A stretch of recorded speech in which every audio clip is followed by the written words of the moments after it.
राजस्थान की मिट्टियां चल रही थी अपने, तो मिट्टियों को अपने देख लिया कि कणों के आधार पर मिट्टियां हैं, पीएच मान के आधार पर है। वैज्ञानिक तौर पर जो मिट्टियों का वर्गीकरण किया गया है वो अपन सब मिट्टियों की फर्स्ट क्लास के अंदर देख लिए है।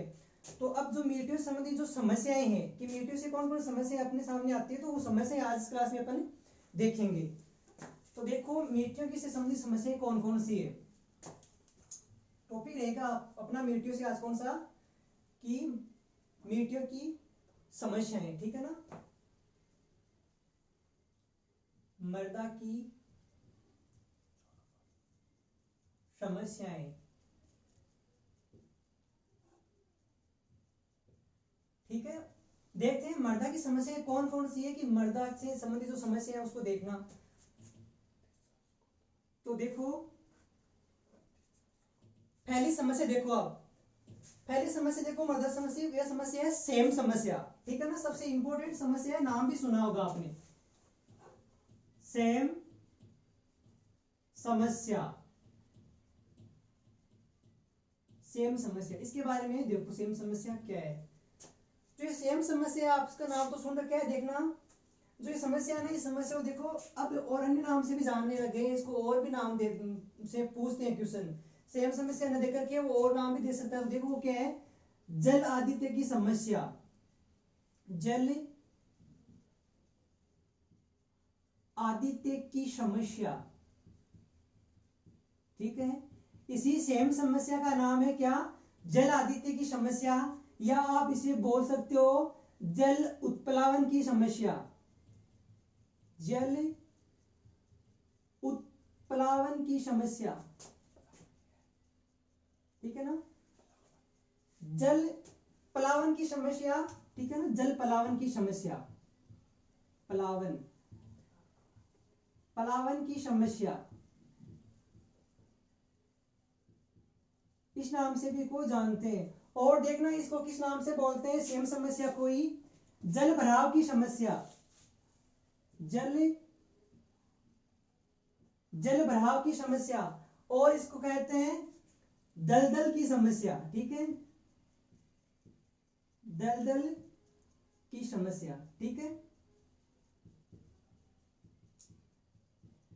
ये सेम समस्या के उपनाम है, इस नाम से भी क्वेश्चन पूछ सकते हैं। तो क्वेश्चन तो वैसे ऐसे बनता है कि सेम समस्या क्या है, या छोटा सा क्वेश्चन ये बनता है, ऐसे क्वेश्चन लिख दिया। ये भी पूछ सकता है सेम क्या है, वे सेम क्या है। तो सेम क्या है, ये एक मृदा की समस्या है, उसमें अगर मृदा की समस्या, तो आपको सेम पूछे सेम क्या है तो डायरेक्ट कर देना कि मृदा की समस्या। लेकिन आजकल ये नाम कम देते हैं, इनमें से एक ही नाम उठा के देते हैं कि जल प्लावन की समस्या क्या है, जल भराव की समस्या क्या है, तो इसी का नाम है। देखो इसकी बात करते हैं कि ये है क्या, ये सेम समस्या। तो देखिएगा होता क्या है, धरातल के अंदर, ठीक है ना, धरातल के अंदर ही कम गहराई के अंदर ही जिप्सम वगैरह है, बेंटोनाइट है, ऐसे कुछ खनिज पाए जाते हैं। तो वो खनिज पाए जाते हैं, तो जल क्या होता है, उन खनिजों को पार करके अंदर नहीं जा पाता है, और उन खनिजों से ये जल टकरा करके वापस क्या आता है, धरातल के ऊपर आ जाता है पुनः टकरा करके। उसकी वजह से क्या है, ये सेम की समस्या उत्पन्न हो जाती है। और जो ये पास पास का जो एरिया है, जो ये नदी इलाका है या जो नहरी इलाका है, उसमें क्या है, जल अधिक मात्रा में हो जाता है, दलदल की क्षेत्र हो जाता है, जहां यहां तो कृषि की जाती है, ना पेड़ पौधे होते हैं, ना वहां निवास हो पाता है। तो यही क्या है, सेम समस्या है। इसको जब लिख रहा हूं आप समझना एक बार वापस देखिएगा, लिख रहा हूं आप समझना साथ साथ। धरातल के या धरातल में कम गहराई पर ही, धरातल में कम गहराई पर ही, धरातल में कम गहराई पर ही जिप्सम बेंटोनाइट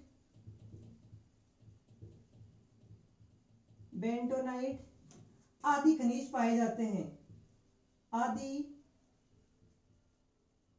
खनिज पाए जाते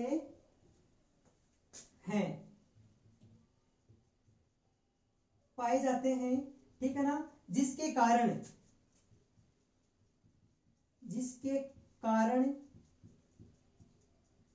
जल अधिक गहराई तक नहीं जा पाता है, ठीक है ना, जिसके कारण जल अधिक गहराई तक नहीं जा पाता है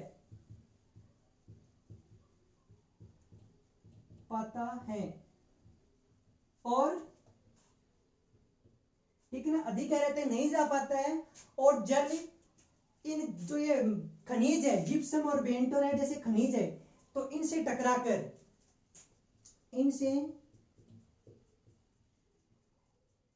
टकराकर पुनः धरातल पर आ जाता है, धरातल पर आ जाता है, ठीक है ना, पुनः धरातल पर आ जाता है जिससे जल की धरातल पर जल की मात्रा अधिक हो जाती है, मात्रा अधिक हो जाती है, अधिक हो जाती है, ठीक है ना। इसे सेम समस्या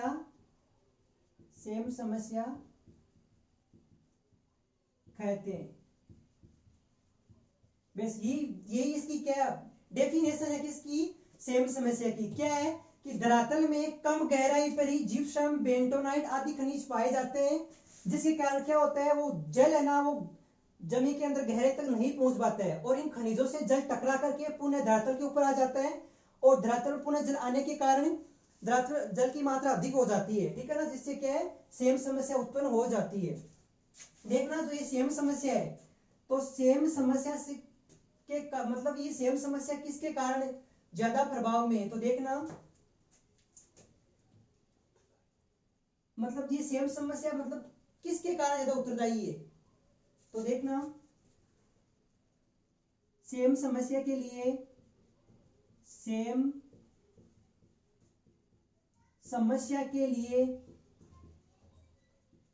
ठीक है, सेम समस्या के लिए सर्वाधिक उत्तरदायी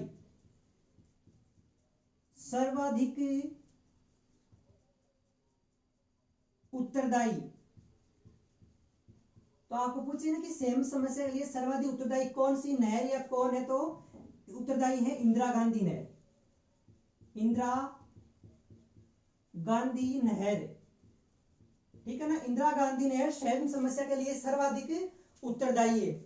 और देखना राजस्थान के अंदर ये जो सेम समस्या है इसे सर्वाधिक कौन कौन से क्षेत्र या जिले प्रभावित है, तो सेम समस्या सर्वाधिक प्रभावित जिले हैं हनुमानगढ़ एक तो और एक बीकानेर, ये दो जिले सर्वाधिक प्रभावित है। तो देखना सर्वाधिक सेम समस्या से सर्वाधिक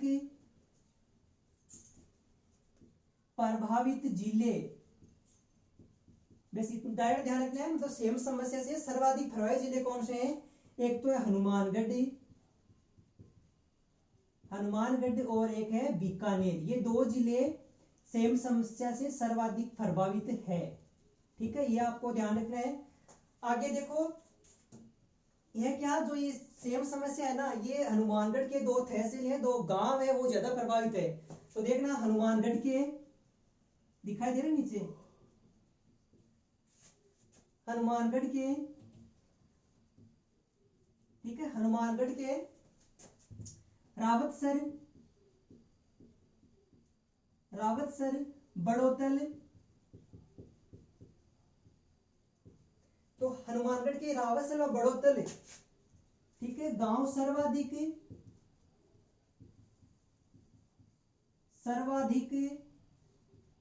सेम समस्या से ग्रसित है, सेम समस्या से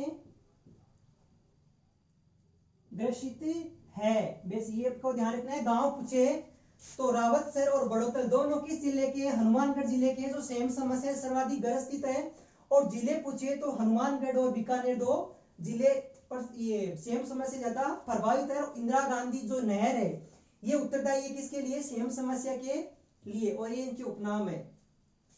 अब देखना जो ये सेम समस्या है इसको कंट्रोल में करने के लिए, इसको रोकने के लिए तो नीदरलैंड की सहायता से एक परियोजना चलाई गई है, वो परियोजना देखना कौन सी है, ठीक है, तो देखना नीदरलैंड के सहयोग से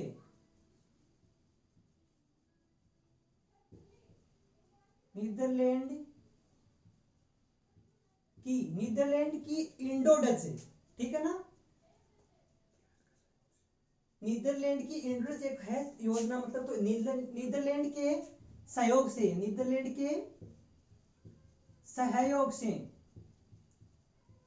से इंडो डच, कौन सी योजना, इंडो डच, ठीक है। तो नीदरलैंड के सहयोग से इंडो डच जल निकासी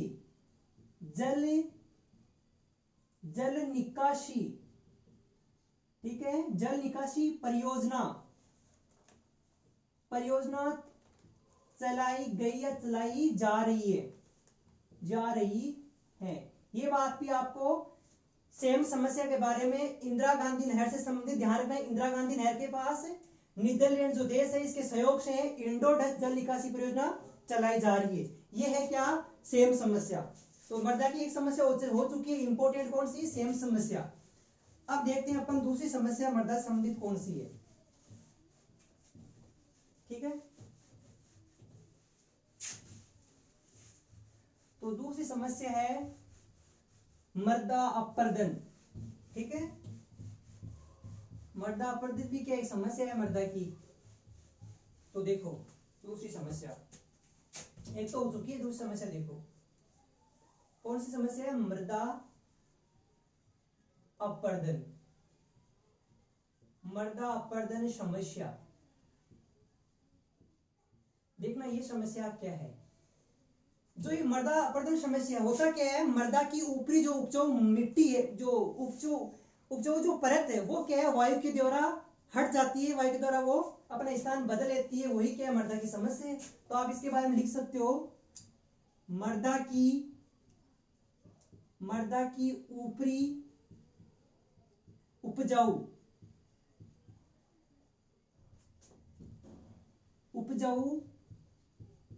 परत, ठीक है। मृदा की ऊपरी उपजाऊ परत वायु के द्वारा नष्ट हो जाती है, ठीक है ना।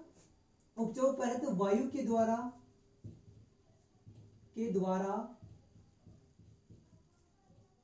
नष्ट हो जाती है, ठीक है, हो जाती है। इस जिसे क्या कहते हैं, मृदा अपरदन, जिसे मृदा अपरदन कहा जाता है, ठीक है। ये हो गई मृदा अपरदन। तो मृदा की ऊपरी जो उपजाऊ परत है वो क्या है, वायु के द्वारा हट जाती है, और फिर हटने से क्या होता है, नीचे बंजर अनुपजाऊ मृदा बचती है, तो उसको वो हो जाती है कौन सी, मृदा की समस्या। देखो जो ये मृदा अपरदन की समस्या है, मृदा का ऊपरी जो उपजाऊ परत हटना, तो इसे देखना, इसे मृदा की रेंगती हुई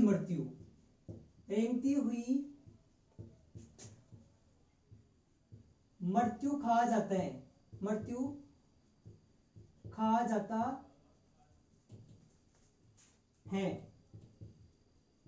ठीक है। और देखना, इसे मृदा का क्षय रोग भी कहा जाता है, इसे मृदा का क्षय रोग भी कहा जाता है, क्षय रोग, ठीक है, क्षय रोग कहा जाता है। देखना मृदा अपरदन की बात है, तो ऊपरी परत अगर हट रही है तो वायु से वो धीरे धीरे घिसती चपड़ती वो जाती है, डुलती हुई, तो वो ऊपरी परत हट जाती है, इसी कारण से रेंगती हुई जाती है वो, तो इसे रेंगती हुई मृत्यु कहा जाता है। उसे मृदा का क्षय रोग, मतलब क्षय रोग कौन सा, टीबी रोग है। टीबी रोग में क्या होता है, जब मनुष्य को टीबी रोग होता है तो मनुष्य धीरे धीरे वो शरीर का कमजोर होता जाता है और छिद्र हो जाते हैं शरीर के अंदर, तो पता नहीं चलता है, धीरे धीरे शरीर डाउन हो जाता है, उसी रूप में ये धीरे धीरे समाप्त हो जाती है। तो इसके बारे में 3 बात ध्यान रखना आपको, किसके बारे में, मृदा अपरदन के बारे में, ठीक है। और देखो मृदा अपरदन हो गया, ये आगे देखो कौन सी समस्या और मृदा अपरदन से संबंधित थी, ठीक है, मृदा अपरदन से संबंधित है, देखना कौन सी समस्या है, ठीक है। अगली मृदा अपरदन से एक समस्या है, देखना। तो ये मृदा अपरदन है ना, एक समस्या तो सेम समस्या हो गई, एक मृदा अपरदन की समस्या हो गई। तो देखिए मर्दा अपरदन जो समस्या है, मर्दा अपरदन भी कितनी प्रकार से हो सकती है। मर्दा अपरदन जो है अलग अलग रूप में हो सकती है। तो जैसे वायु अपरदन भी हो सकता है, या किसी नदी या बरसात के रूप में अवनालिका बनकर भी हो सकता है, पहाड़ी इलाकों में चादर के रूप में भी हो सकता है। तो ये अलग अलग समस्या हो गई। तो मर्दा अपरदन की समस्या देखो फैली समस्या कौन सी है, ठीक है ना। मर्दा अपरदन की फैली समस्या है कौन सी, परत अपरदन, परत अपरदन, अपरदन। और जो परत अपरदन ना, इसको आप क्षैतिज अपरदन भी बोल सकते हो, क्षैतिज, क्षैतिज अपरदन, ठीक है। आप इसको क्षैतिज अपरदन, परत अपरदन, आप इसको वायु अपरदन भी बोल सकते हो, वायु अपरदन। तो देखना जो मर्दा अपरदन है उसका पहला रूप क्या है, या तो वायु अपरदन बोल सकते हो, या इसको क्षैतिज या परत अपरदन। देखना होता क्या है, इसकी विशेषता देखना, इसकी बात क्या है।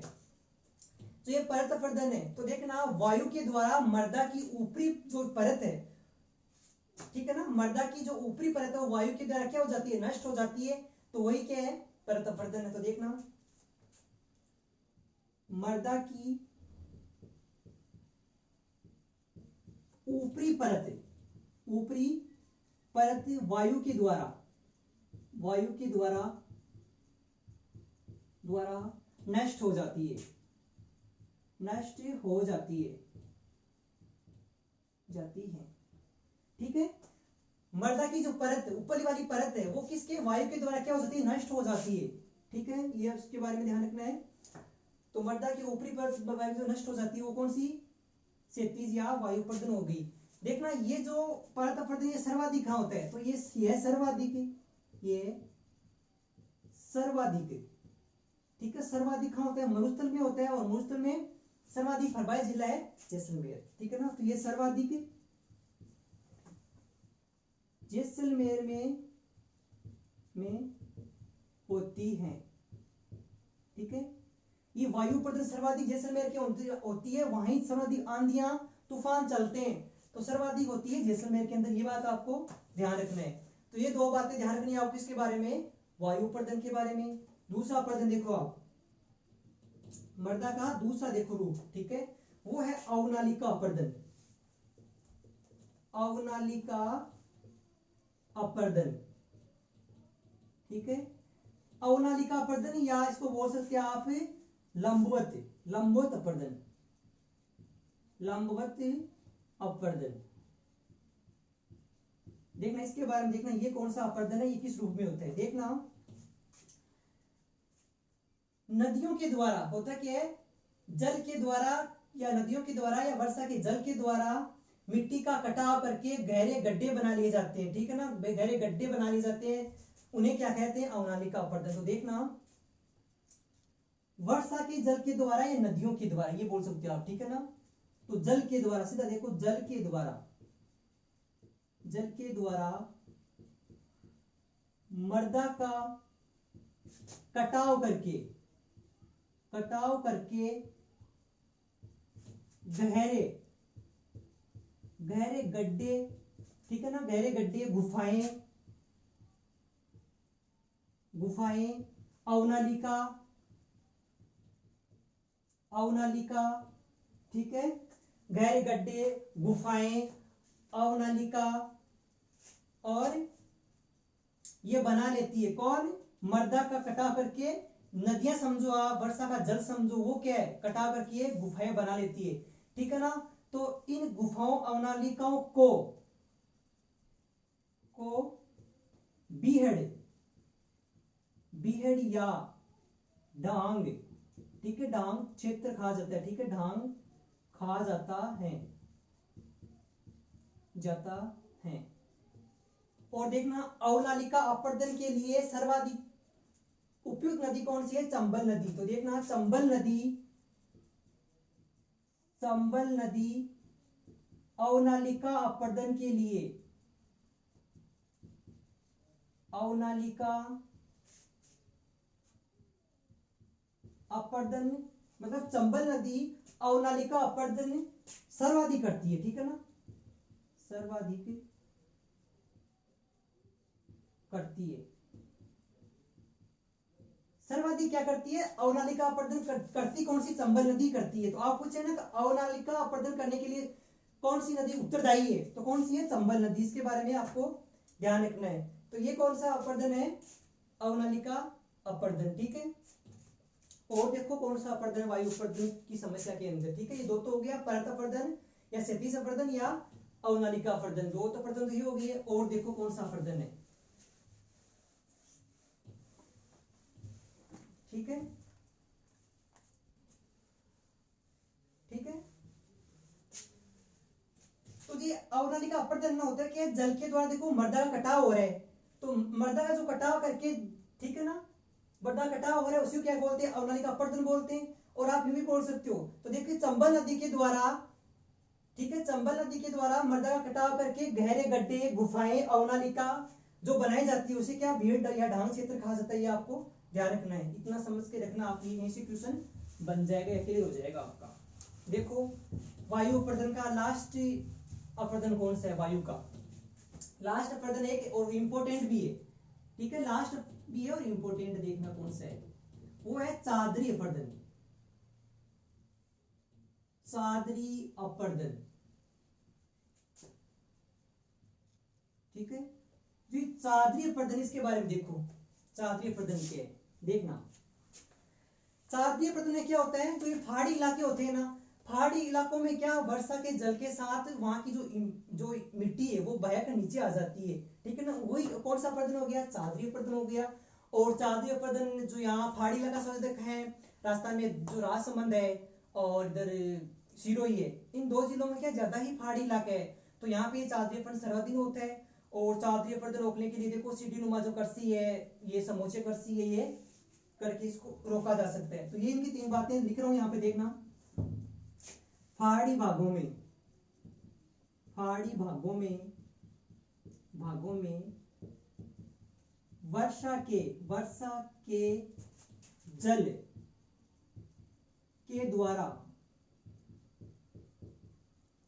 ठीक है ना, पहाड़ी भागों में वर्षा के जल के द्वारा अपने साथ मिट्टी भाग नीचे ले आते हैं, ठीक है ना, ये ध्यान रखना है। तो जल के द्वारा, ठीक है, पहाड़ी भागों में वर्षा के जल के द्वारा मिट्टी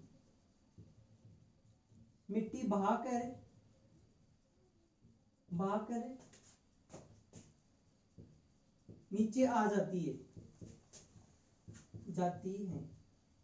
ठीक है। कहने का मतलब यही, वहां की जो पहाड़ी इलाके हैं वहां क्या होता है, जो वर्षा होती है, वर्षा के साथ जल के साथ ये मिट्टी है ना भाग नीचे आ जाती है, तो इसे वहां का इलाका क्या होता है, चादरी अपर्दन होता है, उसको बोलते हैं चादरी अपर्दन, ठीक है। इसके बारे में ध्यान रखना है। और चादरी अपर्दन के लिए चादरी अपर्दन सर्वाधिक होता क्या है, तो सर्वाधिक देखना, सर्वाधिक या कौन से दो तीन जिले हैं जहां चादरी अपर्दन होता है, तो ये होते हैं सिरोही, डायरेक्ट आपको याद रखना है, सिरोही और राजसमंद। वैसे सिरोही और राजसमंद, इन दो जिलों के अंदर क्या होता है, चादरी अपर्दन होता है, ठीक है, इतना ध्यान रखना है। और देखना ये जो चादरी अपर्दन है, अपन क्या उपाय करके इस चादरी अपर्दन को रोक सकते हैं, तो देखना चादरी अपर्दन को रोकने के लिए, ठीक है, चादरी अपर्दन को रोकने के लिए,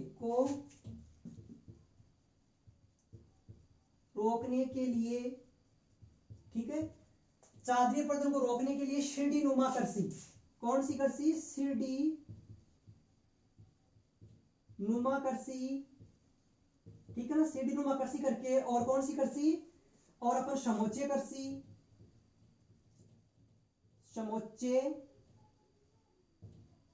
कृषि, ठीक है, सीढ़ी नुमा कर्सी, समोच्चे कर्सी और पट्टेदार कृषि, ठीक है ना, पट्टेदार कृषि करनी चाहिए।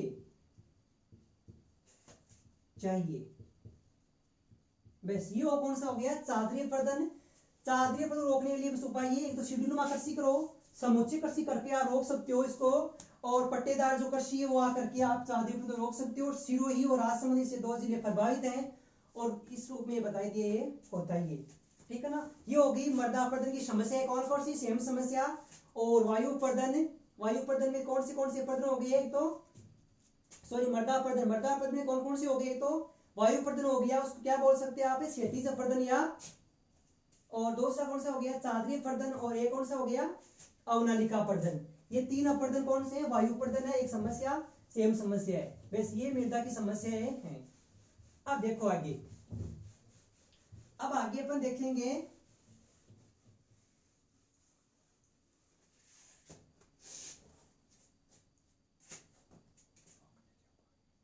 जो ये मृदा समस्या है, ठीक है ना, इसको रोकने के उपाय। ठीक है, तो देखो जो मृदा अपरदन है इसको रोकने उपाय कौन कौन से है, तो देखो मृदा अपरदन को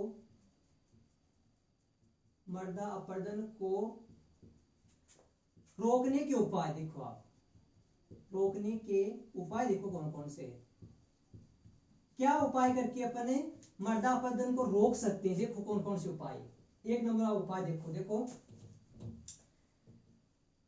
पशुओं के मतलब अनियंत्रित अति पशुचारण कर जो है उनको रोक करके आप कर सकते हो। तो देखिएगा पशुओं का अतिचारण, ठीक है, पशुओं का अतिचारण व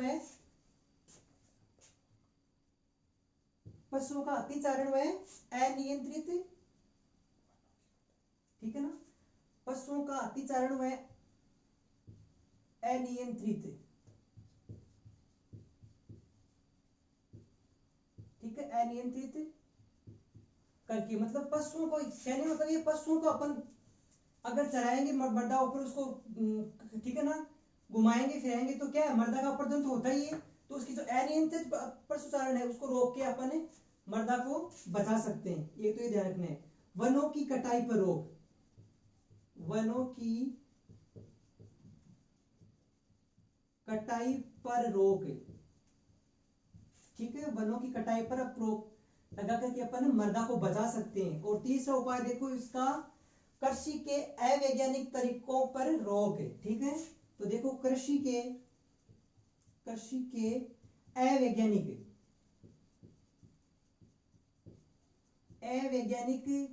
तरीकों पर रोक, बस मृदा को बचाने के तीन उपाय कौन कौन से हैं, पशुओं को आप कम से कम खुला चराओ, और वनों की कटाई कम से कम करो, और कृषि के अवैज्ञानिक तरीकों को छोड़ करके जो वैज्ञानिक तरीका है उसको ज्यादा से ज्यादा अपनाओ, तो क्या कर सकते हैं, मृदा अपरदन को अपन रोक सकते हैं। ये तीन उपाय है मृदा अपरदन के रोकने के, ठीक है। अब देखो मृदा अपरदन की लास्ट समस्या है कौन सी, मरुस्थलीकरण की समस्या, वो देख लो। कौन समस्या, मरुस्थलीकरण की समस्या, ठीक है। लास्ट 3 नंबर की समस्या कौन सी है, मरुस्थलीकरण की समस्या,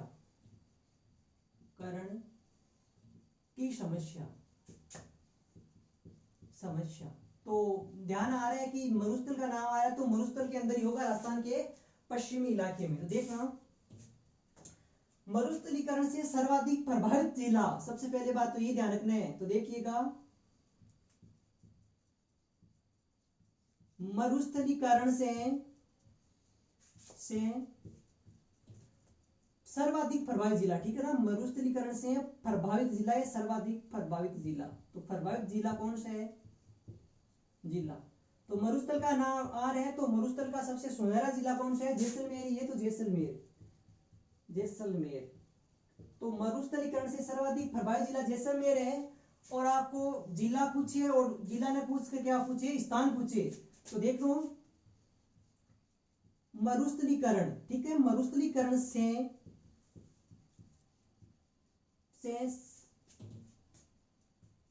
सर्वाधिक प्रभावित स्थान, ठीक है ना, सर्वाधिक प्रभावित स्थान है। और ये स्थान भी पड़ता है किसमें, जैसलमेर के अंदर, ये वो है नाचना, ठीक है। नाचना स्थान क्या है, सर्वाधिक प्रभावित है। नाचना गांव का ऊंट भी प्रसिद्ध है, ठीक है ना। और देखो इसके बारे में इसके बारे में वो तो अगली बार देखो आप ही। तो देखिएगा मरुस्थल का विस्तार, ठीक है ना, मरुस्थलीकरण का विस्तार, ठीक है, मरुस्थल का, अगली बात देखो इसकी, मरुस्थल का विस्तार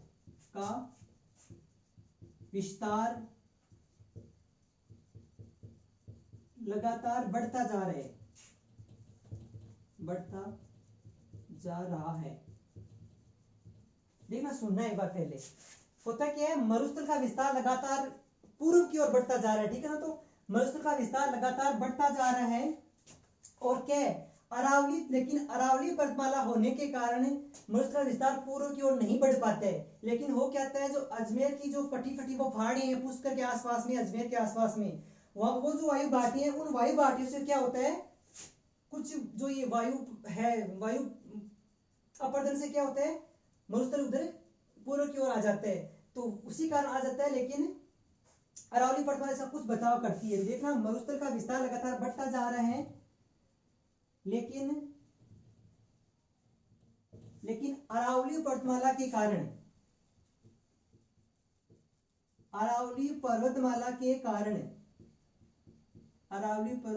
कारण इसका विस्तार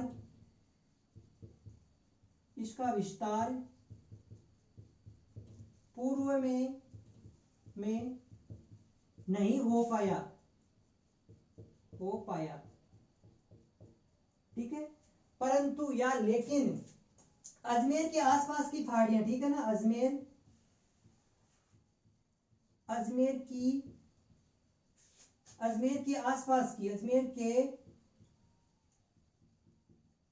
आसपास की, ठीक है ना, अजमेर के आसपास की अरावली पर्वतमाला की कटी फटी पहाड़ियां, ठीक है ना, अजमेर के आसपास अरावली की, ठीक, ये बोल सकते हो अजमेर के आसपास अरावली की, ठीक है ना, अरावली की कटी फटी, ठीक है ना, तो देखो अजमेर के आसपास अरावली क्या है, कटी फटी है, ठीक है ना, तो अजमेर के आसपास अरावली कटी फटी है, कटी फटी होने के कारण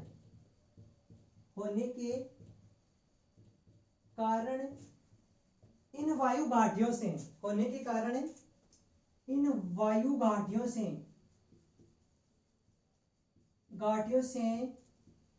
ठीक है, इन वायु घाटियों से मरुस्थल का विस्तार लगातार पूर्व की ओर बढ़ रहा है, ठीक है ना, तो इन कटी फटी होने के कारण इन वायु घाटियों से मरुस्थल का विस्तार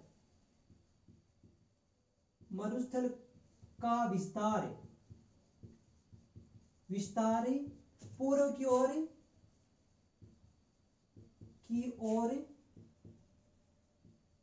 बढ़ रहा है, ठीक है ना, बढ़ रहा है। इसे ही क्या कहा जाता है, मरुस्थल की समस्या कहा जाता है। तो इसे ही